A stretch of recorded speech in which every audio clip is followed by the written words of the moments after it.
everybody. Welcome to our panel. This is MENA, or Middle Eastern North African Representation in Arts and Entertainment. But before we begin this panel, we have a statement that we'd like to share. We on this panel would like to express our support for both the WGA and SAG-AFTRA strikes.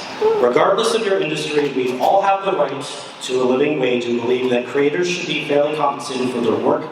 Sadly, it's becoming more and more common to see working artists, writers, animators, and actors scramble to make ends meet, while so many at the top make more money than the average person would need to live 1,000 lifetimes. Furthermore, the unregulated use of artificial intelligence presents an existential threat to the battle for diversity and inclusion. No one knows how the months ahead will unfold, but one thing is certain: the only way through is in solidarity.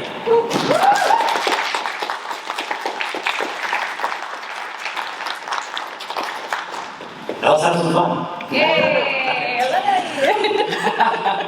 First of all, how many here have attended this panel at any of the past cons that we've done it before? Raise your hand. A few? All right. So for those who are returning, welcome back.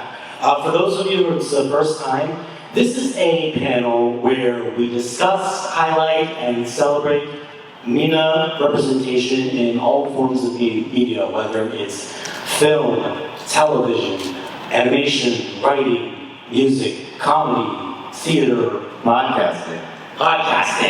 Yes.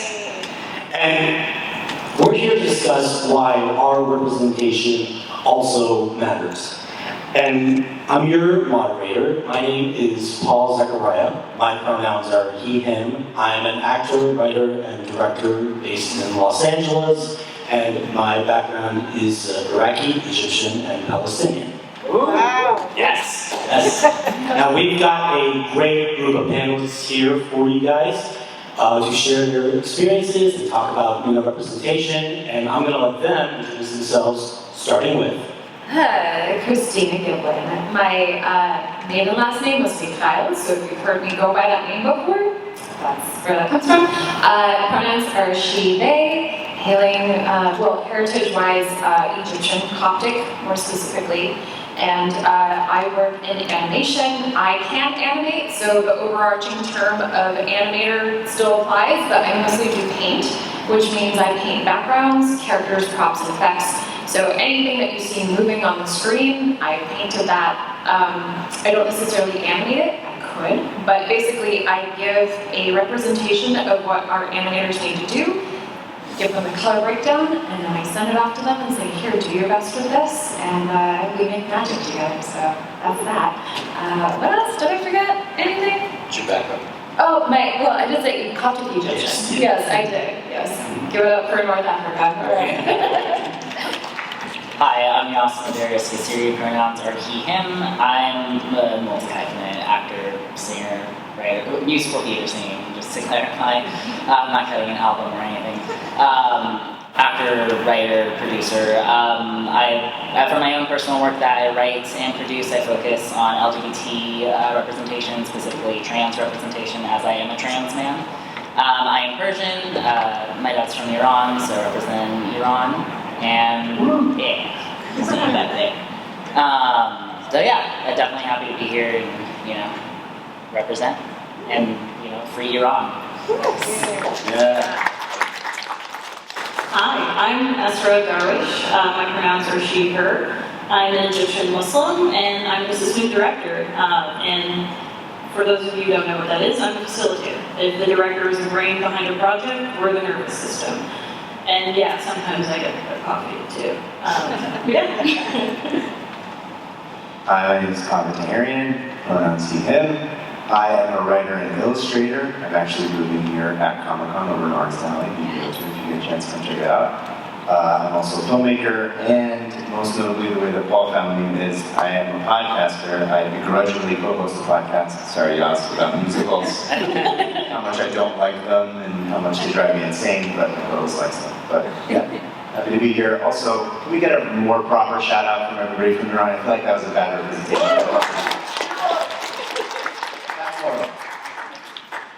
Hi, my name is Sarah Fatemi. My pronouns are that bitch. I'm predominantly a stand-up comedian, actress, writer, producer, and I work in post-production for reality television. And before you ask, yes, I did work on Shaw's of Sunset for 2 seasons. It's always the first question. Thank you guys so much.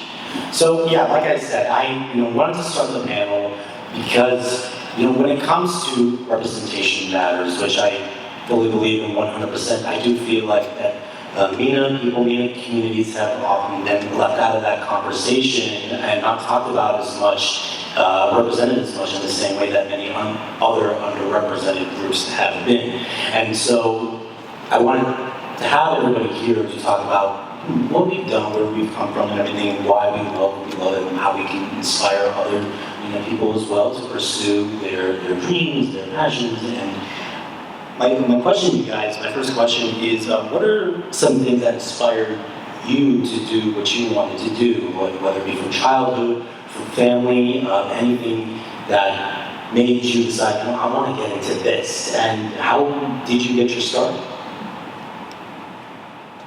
I guess I'll go first. So from a very young age, I, of course, watched animated films like a lot of people, and I had a feeling deep inside that there was more to the animated characters on the screen than just pictures and moving pictures. It felt like there was somebody actually emoting behind it, like acting, and bringing these characters to life. So I knew I wanted to be part of that. I found out about my alma mater, CalArts, through some art programs that I did growing up, and I was like, I'm going to go to that college someday, and sure enough I did. It was a lot of hard work to get into that school and get through it, but I made it through, and I've been working in my industry for several years now. I haven't counted, but a lot of what inspires me for animation is being able to do things and bring things to life that you cannot do in live action. So whenever I see things like Arcane or Avatar: The Last Airbender, those are stories and ways of telling a visual theme through these characters in a way that is just so wonderful and imaginative, and I love being part of that. And of course, part of my career has been working in adult TV animation as well, so like American Dad, Mike Tyson Mysteries, my role. But so some of that can have some fantastical elements, even if it isn't necessarily something that I'm super into. Sometimes I just need a job. So yeah, but when it comes to like diversity aspects of that, like I don't have much of a say in things. Like I can try and paint things a certain way, or be like, hey, maybe can I like make these Middle Eastern characters like a little darker skin? Maybe like, I don't know. Like sometimes there's been like uncomfortable conversations there. But on the show that I'm currently working on, we've had a lot of input from fellow cast and crew members talking about, well, is this appropriate? Is this something that would fit in both with our story and the visual storytelling that we're trying to do? So, yeah. Thanks. Yeah, when Paul asked that question, I went to a blank stare because I was like, I'm a member of SAG, so I'm like, let me edit out everything I would normally say, because in solidarity, I'm not going to talk about any particular projects that I've worked on or that inspired me. And that's based on contract. Everything she just mentioned is fine. The animation's okay. So, yeah. I didn't mention any specific things either, so, yeah. Oh, well, except for, some examples, projects. But yeah, animations we're good with. Yeah. But I think for me, as a child, I just could never get through anything I watched. I was always so inspired. Maybe this was undiagnosed ADHD, perhaps. But I think it was also just, I wanted to live and be a part of those stories. But there is obviously one particular thing from childhood that was somewhat Middle Eastern, but there just wasn't that representation. And I think especially being trans, and I went through the whole alphabet soup before I found myself, lesbian, non-binary, trans. There still just wasn't ever representation. And that's why I some of the queer kids cartoons, half the time I'm sobbing through them because I didn't get to have that as a child. And that's so isolating, and you feel like an alien when you just don't see yourself represented anywhere in media. And that's being queer from our cultures, diversity has quite a ways to go for many underrepresented groups. Like, I don't want anyone to feel that way again. You know, I don't want like a little trans boy to feel just like I did growing up. So, you know, I didn't mention I'm like also writing a book. Hopefully, I'll work through that one day. We're all writing a book in some phase. But it's just one of those things where it's been really interesting stepping back and coming from my own childhood of like, how much of a freak you feel like when there isn't someone like you, even just like one or two good representation. Because representation needs to be authentic and truthful and accurate. Like, I mean, if you haven't watched this talk about disclosure. Anyway, there's a documentary by a company we don't like right now, but it looks at the representation of trans people.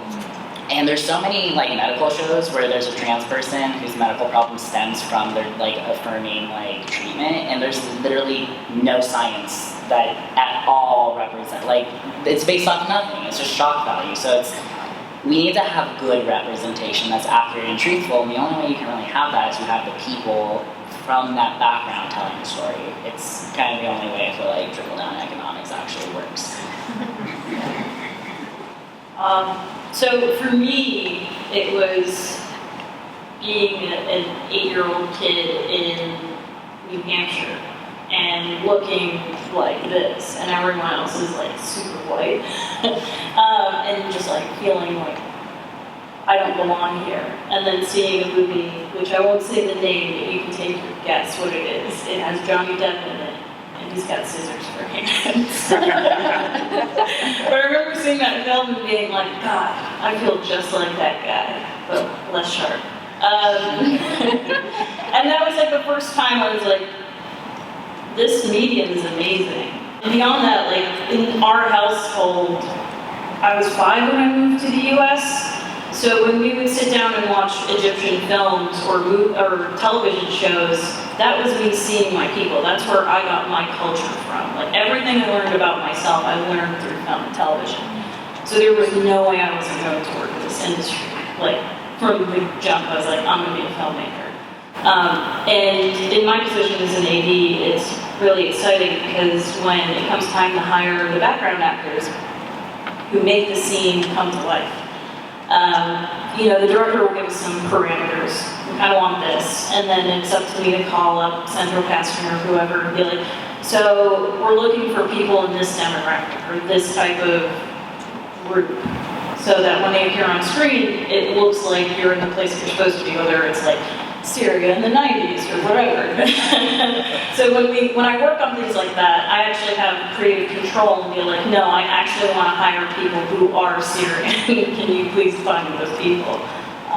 Yeah, so it's pretty cool.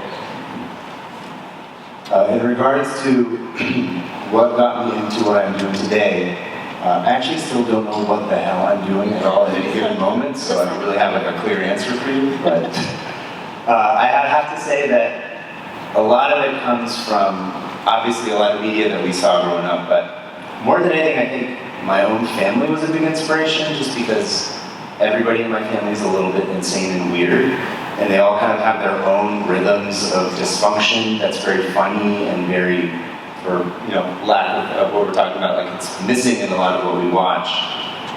So it was kind of just wanting to share that sense of humor with people. I think is what ends up informing a lot of what I do now, whether it be through film or writing books or anything like that. But yeah, it's less media and more just personal experiences.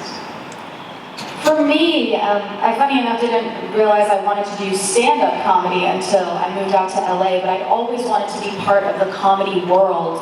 Growing up, I now realize I was diagnosed with anxiety, and the way I would deal with that is to make something funny. So this is really stupid, but I would be 8 years old and I'd be going to Iran, and if you've been to Iran, you know their cockroaches are like New York style, like really scary, really big. And I'd be so scared, and then I was like, I'm gonna give them a voiceover. I'm gonna make this one the mom, I'm gonna make this one the dad, and I'm gonna have them fight.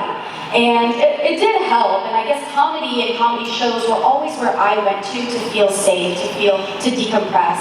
And it also helps having a family that's funny. I mean, if you have a Persian mother, you will get roasted, whether they know it or not. Speaking of which, my mom's here, by the way. Thank you for coming. Hi, Mom. Go ahead, Mom, roast us. These days, the children. Yes. And so yeah, we've all had we all come from like different backgrounds and upbringings that have different things that have influenced in our lives, and we all have that moment in our lives where we're like, okay, this is what I want to do, and this is how I want to go about doing it, and all different experiences. And I know right now in film and television and art, there's been a lot more representation now than there has been many years ago. So you're seeing certain MENA actors on screen in major roles, in films and TV shows, and also a lot of presence in the comedy world as well. And also how we want to be clear, representation not just on screen, but also behind the scenes as well. Example, Esraa, who's an assistant director. And funny enough, we actually met working as production assistants. We did. Actually, the funny thing is, I've met a few of these people on set. We met, what was it? It was, Yeah. You were my first friend in LA, Paul. And Sarah, we met while working as background actors on a TV show, and some of these folks have met through friends as well. Although Kaveh, I was actually a fan of from this podcast. And You're the only one. so we and it's been great for me meeting all these people, just kind of because when I moved to LA, what was it, 9 years ago. It took me a while to kind of find other people like me, look like me, doing a lot of the same things, similar things that I wanted to do. So it took me a while to kind of build that community, and now I feel very grateful that I have that community here right now by doing this panel and just making the connections and just trying to find other people. And what's also been nice is finding people on the picket lines as well. There was actually one at Paramount today, and I'm pissed that we missed it. Yeah, there's a group that is also advocating for MENA representation in the arts, and they did their pickup meeting today while we're here. It's the day. It's the day. We're covering all of Southern California. Yes. We're trying to hit every spot at once. Yeah. From south to further south. By the way, guys, we have a microphone over here for a Q&A, which will start very soon if you guys have any questions that you'd like to ask us. But before we do that, I just wanted to ask you guys over here is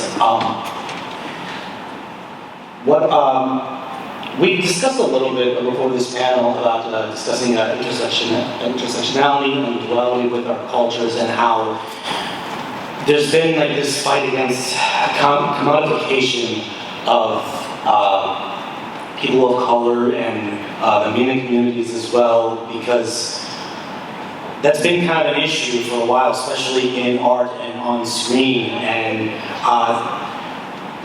what are some more ways that we can try to fight that? I'll go first. I'm Egyptian, right? Kristina is as well, and there's a conversation sort of happening right now about who Egyptians are, and it's a conversation happening without anyone cracking open a history book or doing any research, which is the problem. I mean, I think a lot of people are producing content that is about historical Egypt with no researchers, and it leads to this conversation about what we look like, and it's this maddening thing where Egypt is a massive country, right? I'm from the north. I'm pale. Someone from the south is not pale.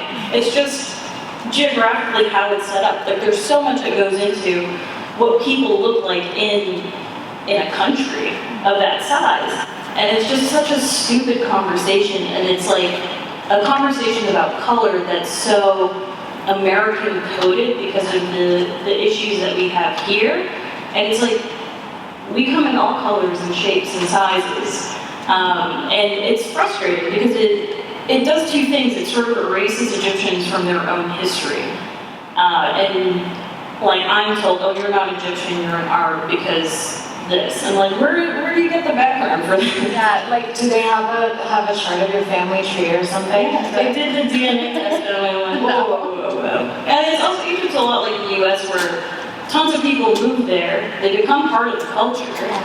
They're Egyptian, so I don't understand why it has to be one way or the other, but it's frustrating to hear someone who's making millions off of your story tell you what you are. And that's my biggest problem with it, because no. Yeah, I think that's such an important part of the representation conversation is because equal representation isn't enough. We need equitable representation where people are getting paid. If you're going to go and take any of our stories, and let's be honest, it's mostly Egypt, like it's the quote-unquote representation, how many Egyptians are able to pay their rent, are able to put food on their table? I mean, this is a big part of what the strikes are about, right? Is people are exploiting the labor force. And it's great that we've seen this push in diversity, but then we find out that the writers on this show, where there's amazing diversity, have to do rideshare in between seasons. Like, what's happening? This isn't, I'm not going to go on a strike tangent. No, but you're right, it's a pay gap. Yeah. Absolutely. And so if you're going to take our culture, and interestingly, when the Egyptian conversation came around, I would say us Persians were like, what? So you can't lump us, yes, we are lumped into a panel at this moment. Sorry. I'd like to say, and I'm not saying this just because I worked on Shaw's, and I am allowed to talk about it because reality is not on strike, though it feels like we're on strike because work is very slow, but Shaw's of Sunset was actually very cool because it was a full cast of just Persians. Some were Muslim, some were Jewish, some still go to Iran, some don't have family in Iran, some have different political beliefs, and it was really cool to see so many different flavors of Persian all in one show. There wasn't just one single story, and I think when we fall into the trap of just a singular story, that's where the stereotypes come into play, and that's where it kind of falls into a little bit of a danger. Yeah, that myth of the monolith, as though Esraa and I are basically the same person. They're not, I'm Coptic, I have a much different background and a much different life experience than, probably you and your family have had. My father growing up in Egypt having to immigrate here because he was basically fleeing for his life.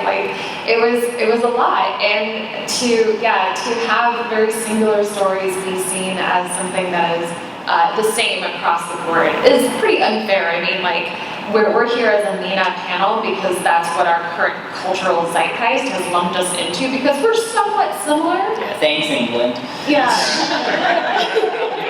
It is wonderful. Yeah, but we're doing our best with what we have right now and the kind of language that we have. So, Kaveh, it looked like you were going to say something. Yeah, so I'm going to say in terms of commodification, it works both ways, both in terms of stuff that's positive, the pyramids are beautiful and that's cool, but it also happens the other way in terms of suffering. So most stories that are MENA, particularly when you're talking about Iran, is all about, this person's oppressed and Islamic Republic is set which they fucking are. But that ends up becoming the main thing that people consume and the main story that they consistently see over and over again. And twistedly, that's how they're still making money off of that, which is what makes it really fucked up. And that ends up becoming a good motivator for us in our different ways, or any of you guys in the audience to try and counter that just by being we're gonna be normal and have normal stories. It's not some crazy, insane thing where you're fighting the government. You're just, a person who's living your life with your family and going through those basic struggles that everybody goes through. And also, a lot of people who are Persian fighting the government tend to be white Americans. And then you have this idea that the people in Iran support the Islamic regime, which is absolutely not true. Yes, of course, there are some people, but thanks to certain bored billionaires who cut off, representation and communication on Twitter. There are people who actually think that. They think that, especially being queer, being trans and Persian, people to weaponize my identities against me. Being you can't support that person because they bombed this, and then you can't support that person because they don't like queer people. I was I can't win. But then it's also, being trans in Iran is not the same as being trans here. Being trans is, the government has supported, subsidized trans surgeries and, care since the 80s in Iran. It's different. And it, like you said so well, so much is through an American lens, which is a white lens. It's a white Western lens. And even, I will say, I'm limited too in that way. I've never been able to go visit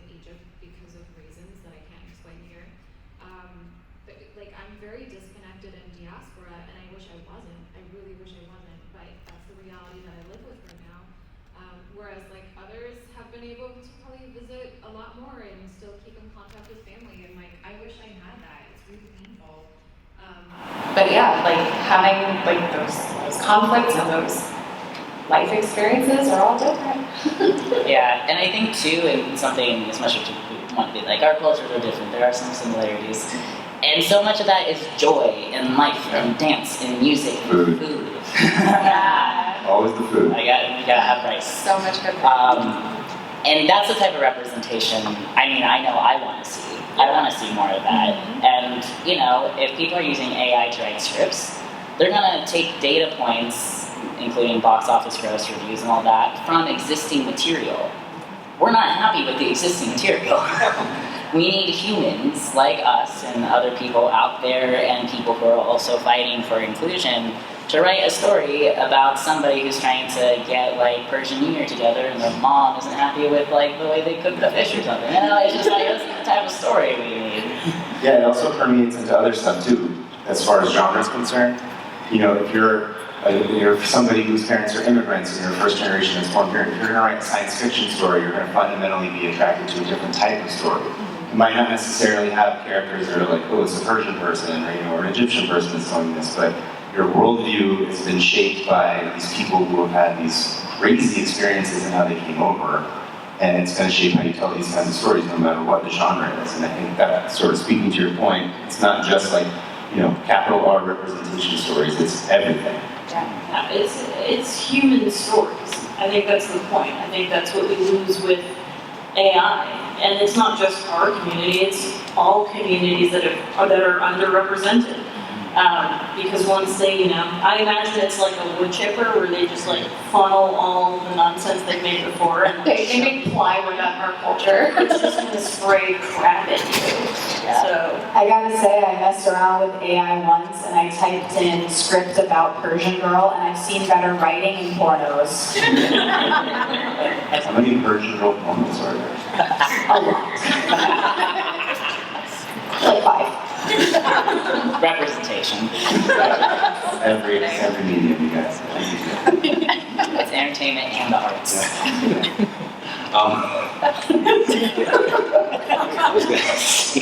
Sorry, Mom.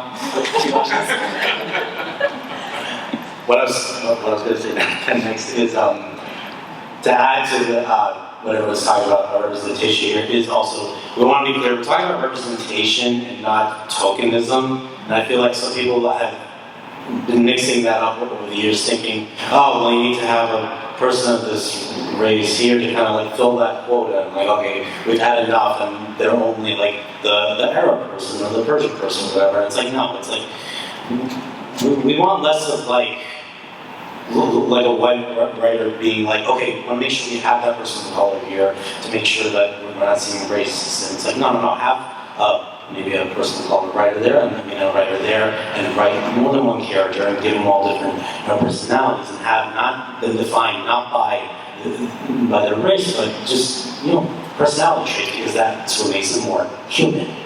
Can I add to that? Right. So something that I've seen often, especially in stories that talk about Egypt, specifically ancient Egypt, is are people being completely just in the backdrop. Like, we are just a backdrop. The story isn't actually about us. It's actually about people coming in from the outside and being part of this super exotic culture. And it's just like, it would be really nice to see more stories that do have more to do about the actual people, or people who just happen to be Egyptian, that just happen to live in Egypt, and those things that influence a life that is lived there or something. Like, I would love to see like a famous character who I'm not going to say because I said it last time, from like some kind of like show. I don't know how to describe it. Like, he used to be a science teacher and he makes like meth and then I would love to see like a story like that utilizing like very poignant, memorable characters that just happen to be from this background or in this location. Yeah, and I think the Kaveh's point is there's a nuance that you can bring, whether you're an actor breathing life into the role, whether you're the person directing it, whether you're the person writing or drawing it, that's unique. Like, because we all only have our own life perspective. Like, I was in college when I found out that it is not common for people to have rice makers. Like, I didn't know this wasn't a thing. And I also was in college when I found out that not all men could grow full beards. So, we all have our own bias and, our life experience that can color like a story without, and I think that's the way to break the tokenism. Yeah, I think it's all those small things that make you a person. Ideally, I would love to see, and not just for Middle Eastern people, but for all diverse cultures in the US, a range in Hollywood. For example, we have, and I'm not allowed to name them, but, we have shows and films that have to do all about our culture and, has all the elements, and then we have shows that the culture is acknowledged, and we'll see some stuff like Nowruz, but that's not what the plot is about, and then we'll have shows that, like you said, it's just a character that happens to be Persian, and then we don't really delve into the culture. It's kind of that range. And that also translates in stand-up. Now, a lot of my material is about my Persian culture, and a lot of it isn't. And I think a lot of people do get surprised when they see someone who looks like me on stage go on stage and, I don't know, make dick jokes. Okay, well, now I'm embarrassed. But no, Expectation there. not necessarily do the accent thing, or, even if you're not talking about your culture and your art is not all about your culture, that is still an act of claiming space as a person of color. That reminds me, Sarah, I still need to see one of your roast battles. Oh, I've watched them. Yeah. And so many of the people who roast you are then making version jokes. Yeah. Like someone called me like ISIS Barbie, and like, That's not even the same country. it's not us. I swear. That's great. Someone told me I look like a suicide bomber at a bachelorette party. I've felt some variation of that, but in a professional setting, unfortunately.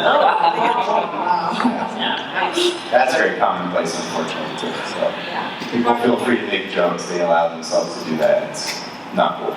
Yeah, it's interesting too, because we talk about representation and like what Middle Eastern looks like, and when you don't look like the stereotype of what a Middle Eastern person looks like, people will say things in front of you thinking you are not part of that culture. And as a kid, that was of course very uncomfortable, and I didn't know what to do. It was something scary. As an adult, I'm like, well, guess what?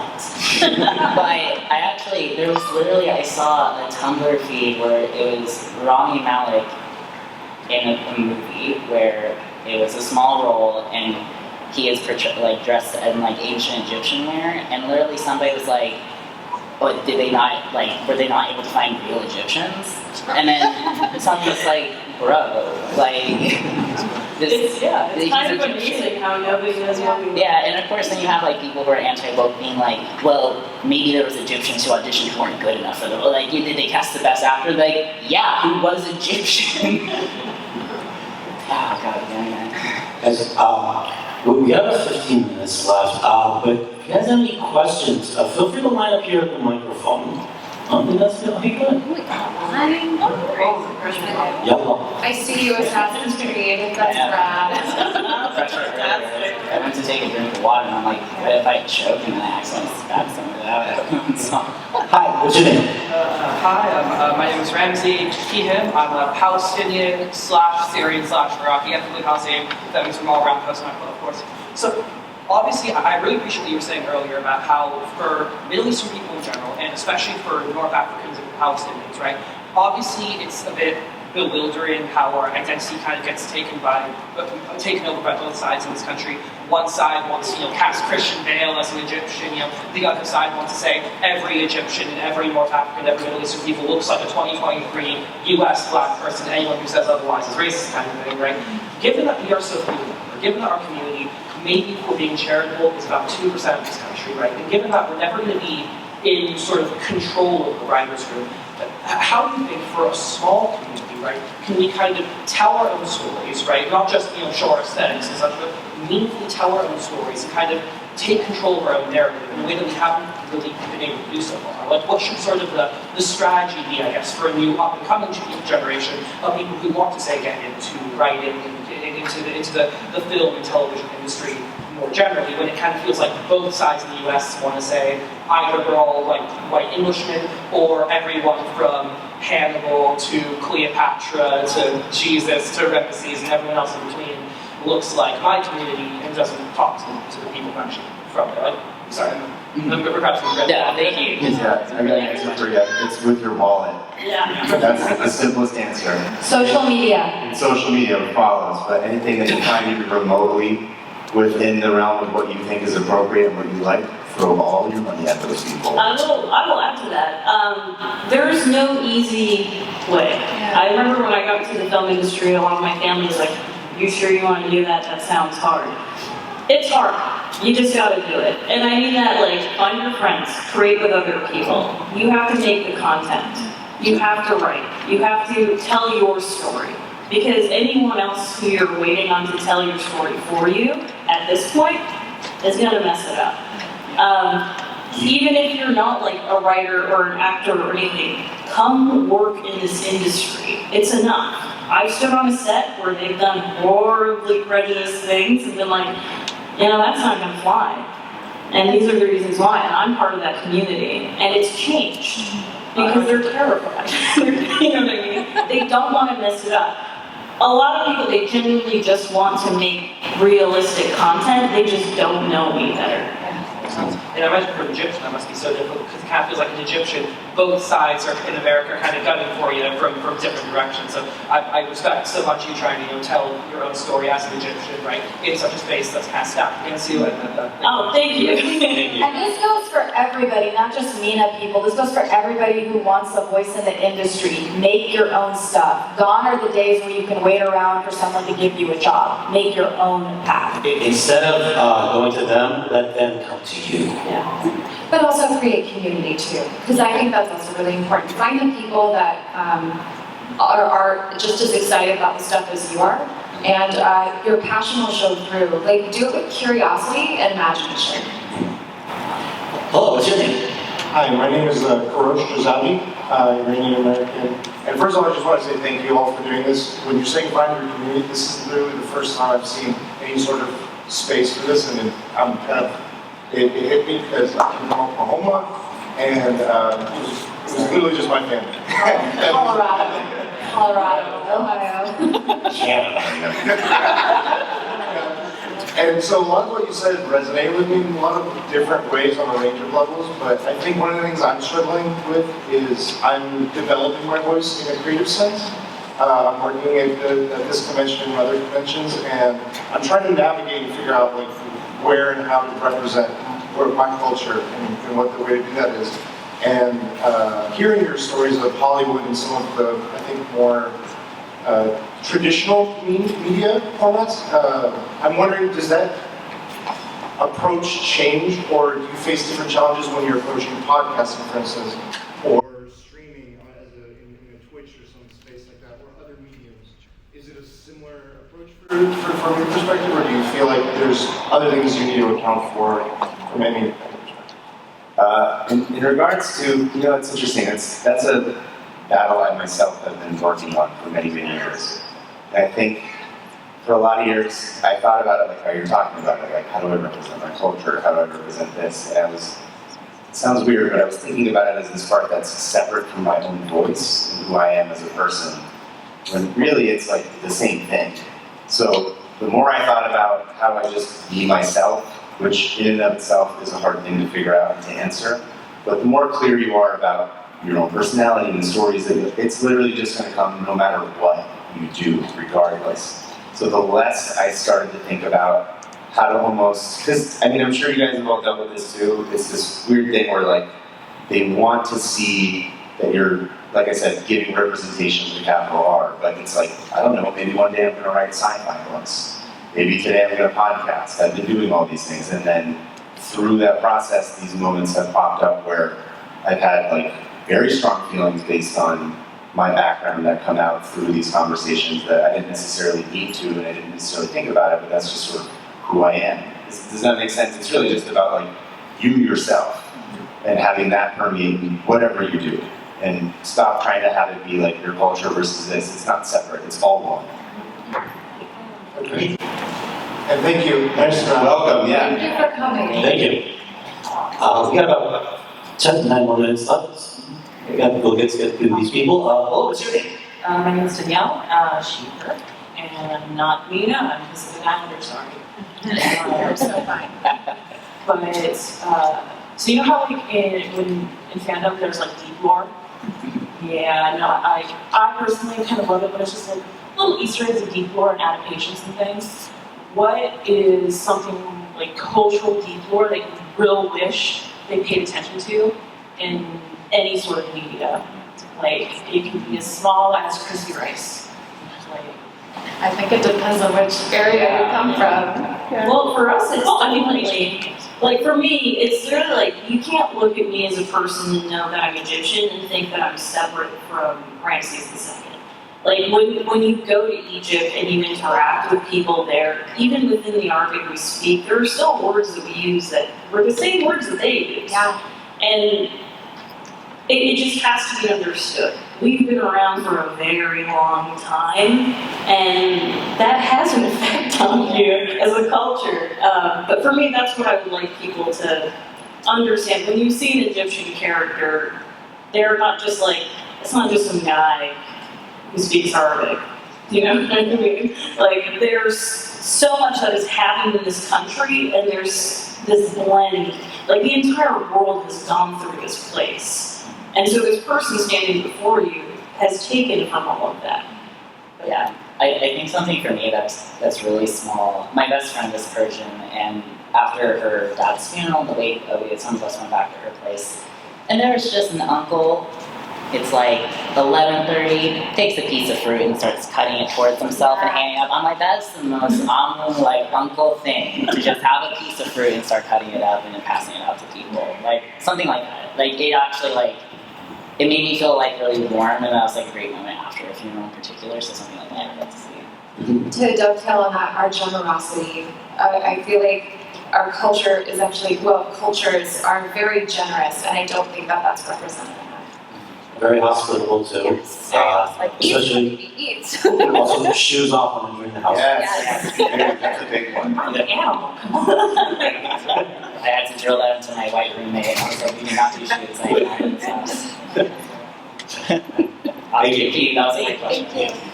Hello. First of all, I love the look here. Love it. I love it. Thank you, yeah, I didn't realize that we dressed as an Arab character and come to this What's your name? So my name is Michael, or Mohammed, if you want to say it correctly. And my roots are Palestinian, Jordanian, Egyptian, and one big question I want to ask you guys is, when dealing with our culture, we want to tell stories of intersectionality, but yet we kind of come from cultures where they don't want to really have that conversation, whether we're talking about colorism in the LGBTQIA community or other stuff like that. But if you make something that has both, it might be rejected by all. So, like for us, being third culture kids, we gotta talk to, like, speak to that. You know what I mean? We cannot, I mean, we can if we want to, but we're not responsible for representing everyone back home, as it were. We're different. We're always going to be different. When I go back, they're like, you're weird. When I come here, they're like, you're weird. So, I think it's okay to make that space for yourself. Like, you didn't, I don't know, if you didn't grow up there, then that's not where you grew up, Yeah. you know? I agree. I'm mixed, and it's really like living in between worlds in so many ways. And I think there's a way to have those conversations. A show I cannot mention had a gay virgin character, and the way they handled him coming out to his parents, like, he had all that apprehension. He came out, and they're like, "Oh, we knew," you know. But then when his uncle came from Iran, they were like, we don't want, like, so I think there's a way to handle it, and also, like, that in particular is such an American thing where your parents are chill, but then the rest of the family finding out, you're like, oh, okay, well, you know, but then it's like, so I agree with that sort of thing. And I will say there, as far as the Iranian community goes, again, I don't know if I'm allowed to say the name and stuff because of SAG, but there are some short films that have come out and have won some awards about LGBTQ youth in Iran that were made here. I mean, kind of with this in-progress revolution that's been going on, a lot of us who did grow up here are still taking it upon ourselves to post about the detainees and what people in Iran are going through, but that is also not, you know, I mean, if you don't relate to that or if you don't know much about it, don't feel bad that you can't do that either. So, Sorry, I'm gonna also chime in. I think we're really fortunate that we live here in this time, in this place now, and we can speak to those experiences. So I just wanted to affirm everything that everybody said. And just to also remember, like, yeah, even though we're not over there being able to start these conversations there and in those places where it feels like it began, we can do that here. And not everybody's gonna like everything, and that's okay. Yeah. And just to listen to each other too, if we can. And that's the general thing with your art. Not everyone's gonna like it, but you know, if they're children, no, fuck them. Make what you want. Thank you. Thank you so much. I think we only got time for one more question. We can answer yours outside, sir, but Yeah, anyone after the panel, if you want to ask us anything else, please come up. all right. Hello. What's your name and what's your question? Hi, Rafael Rosa, Chicano, ethnically ambiguous. In the 90s, constantly asked to play Native Americans or MENA characters. Nice. So that was always fun. But one of the things I think you said it perfectly, Kristina, right? Yes. That we're lucky to be living in the world today, right? Because this panel would not have existed when I was trying to, right? With that being said, one of the things that I really love is what America Ferrera did with Ugly Betty, right? And taking a story that was from where she's from and bringing it here. What is a story that you think, because none of those would be under SAG contract. So what is a story from where you come from or that your parents used to watch that you think would be a wonderful way of telling your story here? I would also write about this little Canadian boy who wanted to be a filmmaker and actor, and he moved here and trying to make it happen. Oh, yeah. Oh yeah, you should make it. Yeah. We'll support you. I would love to see an autobiography, like actually played out in a dramatic form of, what's her name? Famous Egyptian singer. I know her name just Sorry? Fairuz. Kulthum, yeah. Kulthum, that would be great. Because she's famous, she's been sampled so many times. If you hear one of her songs, you just know it's her. There's so many like amazing Persian. Like a Persian man created zero, which is I feel like very fitting. It's probably father because somehow as a Persian child you can still come up with zero, right? I feel like, but that's such a weird thing. But I think that would be like just a cool like history lesson for people. It's like what contributions we made to society. Yeah. I think for me, any of the Kaveh Taherian movies would be great here. And I mean, I don't think anyone knows who he is, but he's just this hilarious character actor from back home. And he's got a story where he moves to a new country and he's trying his hardest to make it there. And I think that story translates so well here because so many people do that here. But I would love to see that. I actually have a few that are sort of in the bank that I'm working on, but one of them, I won't pitch them all because we don't have time. But I'll pitch you one that you might like. And this was my thesis when I was getting my graduate degree. It was a documentary about an uncle of mine who was in the Iranian Navy in the 70s. And I had this picture of him where he's just got like, the big chops and like the puffed up hair, the big cheekbones. He's got all this like Alice Cooper and all this stuff of these posters. He came and trained in Lackland in Texas. That's where he did his military training. So it was so weird to see him go back and the idea that he would go back and forth to even train here in the States and go back to Iran before the collapse of the revolution was crazy. But the story I had heard of him growing up was how he had defected during the Iran-Iraq War, and the way he left was he sold a helicopter from the Iranian Navy and used it to get out and went from country to country to try to get any kind of yes, fuel as well, but they'll allow them to come in. Yeah, asylum, sorry, thank you. But the funniest part of it is that when he tells the story of it, he tells me stories about like how he became friends with the guards in Oman, and they would like give him the keys so they could all go smoke cigarettes. And he's like laughing the entire time about how like, absurd the story was. And so for me, the reason I thought that was such a beautiful story that would be interesting to everybody is that it's not this like, oh, like, I'm such a victim and everyone beat me up and I'm oppressed by the government. It's this like insane dude who drove a Camaro and thought that like Alice Cooper was awesome and he stole a helicopter. It seems like something out of like a Hollywood movie. It's like, really ridiculous. And he's really charming and funny. So that sort of comes back to what we were talking about. Of just like, it doesn't have to be like exactly about the country. It could just be about this really interesting character who happens to be from here and these are his circumstances. But oddly enough, that movie was hard to get funding for, but maybe it's better now, I don't know. We'll see. What I'd like to see, and my focus is really Middle Eastern women in comedy, and not just stand-up, but in comedic projects. I created this web series 5 years ago because I used to write for an underground blog, well, an anonymous blog where we all had fake names, and we would, as Iranian American kids, and we talk about all taboo subjects like our experiences with religion, with sex, with just racism, with everything. And I turned it into a web series with 2 Iranian American girls who come from different, one's a virgin, one's much more experienced and smokes weed and does all that, and they come together and they form an anonymous podcast that kind of goes viral in their community. And it got a lot of positive feedback because people are like, it's so refreshing to see 2 Iranian American women in kind of a raunchy, well, not raunchy, comedy. And seeing them swear and seeing them, take a hit, and it was just something we hadn't seen before. But I think people really underestimate how fun Eastern people are, and it's not just the beer; it's a lot. You should hear the things that my mom says when she gets angry behind the wheel. If I translated them for you, you guys would just all. I do think it's just like, I don't know about you all, but like my dad's an immigrant from Iran. So it's sometimes just like his reaction to American things where you're like, this is like stupid as shit. You know what I mean? Like the way he takes in stuff. Would anyone else's parents get mad every time a Sean Paul song came on? I don't understand what he's saying. Alright, guys, we're gonna end it there.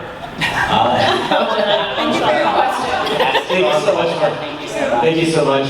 Guys, that is our panel. Thank you so much for coming. Big thank you to our panelists. Big thank you to our friend Sreejith for recording. If you have any other questions, feel free to talk to us outside. Have a good rest of your time here at San Diego Comic-Con. And give it up for our moderator.